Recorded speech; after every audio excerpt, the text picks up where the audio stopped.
Kamboy, kamboy, kamboy. Hindi siya makakita kalagon. Ay! Oh. Hindi kami siya kakangkad, akala niya malaki. Oh. Laki lang katawan niya. Mabigat ito. Hindi kayang buhatin ng bata. Kahit si Pastor hindi niya kaya itong buhatin. Oh, di ba? Sa mga nagsabi, akala na nakakatakot. Yung mukha lang nakakatakot yung mukha, pero sa lahat ng aso na aking alagaan, ito yung pinakamalambing, pinakamabait. Wala silang planong magalit, hindi sila marunong magalit.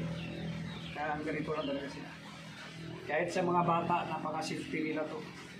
Hindi sila maharot kasi so, sobrang bigat ng katawan nila. Hindi sila maharot, hindi sila makulit siya. Ano, kapag nasanay sila sa